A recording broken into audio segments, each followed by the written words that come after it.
Hello everyone, this is Kevin, your Aptrepreneur, and welcome to part 3 of The Day Uber Died trilogy, which could turn into a quadrilogy by tomorrow. If you have not seen parts 1 and 2, please go see them. I've linked to them at the end of the video, or you can simply go to your subscription feed and just see the most recent uploads.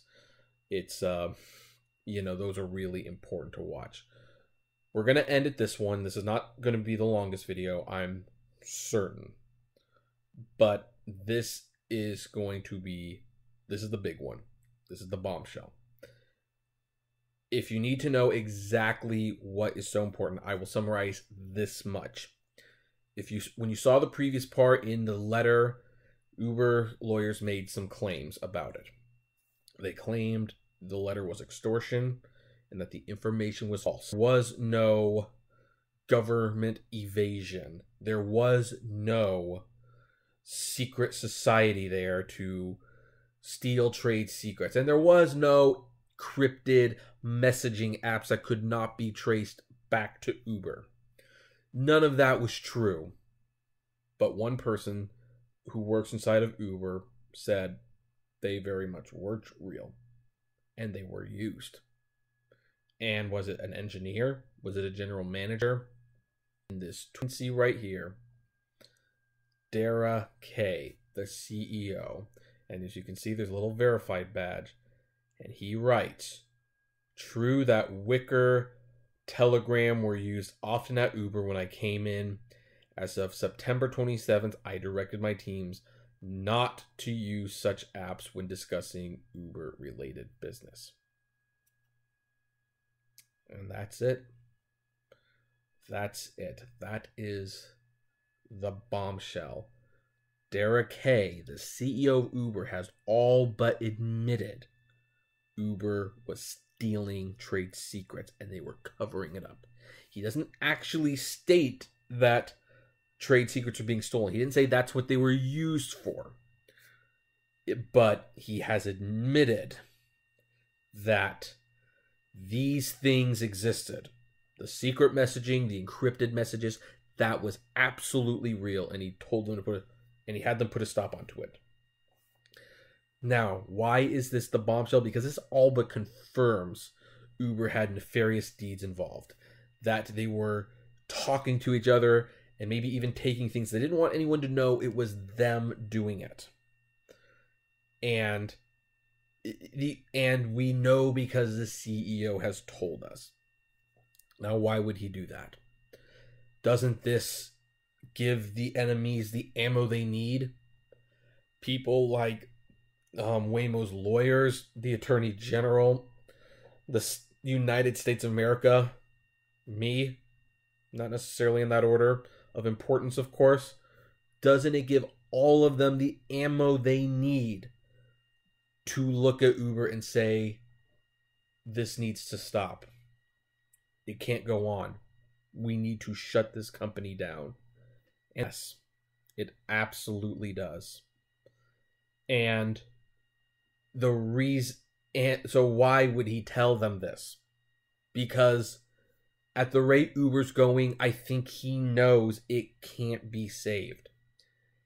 He knows it cannot be saved unless he does something drastic, something completely unexpected, something that no sane CEO would ever do because it's too risky and the chances of success are not there. They're not there. It's true. They're just not.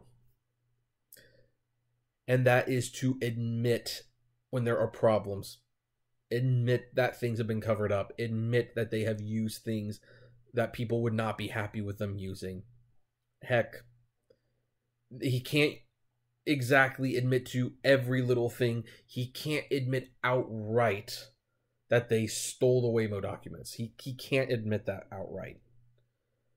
But he's given strong ammunition because he needs to rebuild Uber as this company that is honest, that we are going to admit things even to the detriment of our own success. And we will talk about more of that in the epilogue, how that could potentially work, but how it most likely will not, and why that will equal doom for Uber.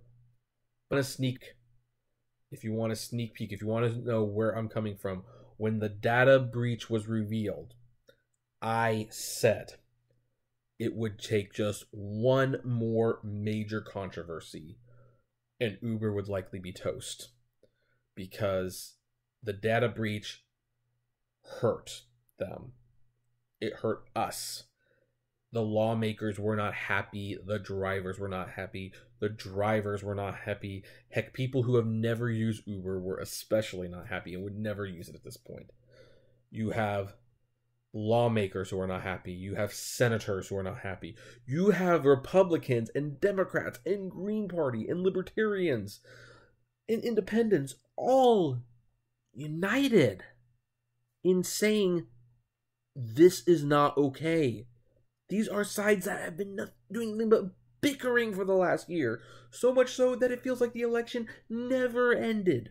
They came together and said, this is not right. And that is why I said, if we had one more major controversy before,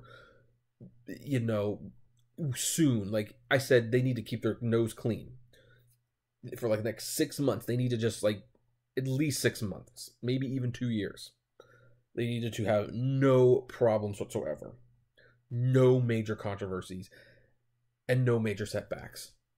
Guys, we have had 3 controversies today alone.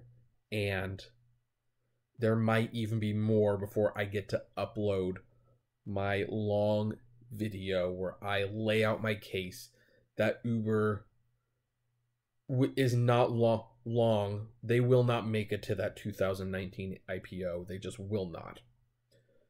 I will explain why I truly believe that is the case. But just know this. The data breach hit, and they needed to keep their nose clean. They could not afford one more controversy, and they had 3 in one day. I am going to keep the closing comments brief, but in all the videos, feel free to comment below, like, favorite, share, subscribe, and I will see you tomorrow. If you want something a little bit more jolly, I have also uploaded some Let's Plays, some previous live streams of South Park: The Stick of Truth, and I will be live streaming on Twitch for most of the week. If you want to join me, we can talk there, and just have some fun. But I'm definitely very, very troubled, and it's, well, I will talk about it tomorrow. I really will. But as always, flame responsibly. Have a good one.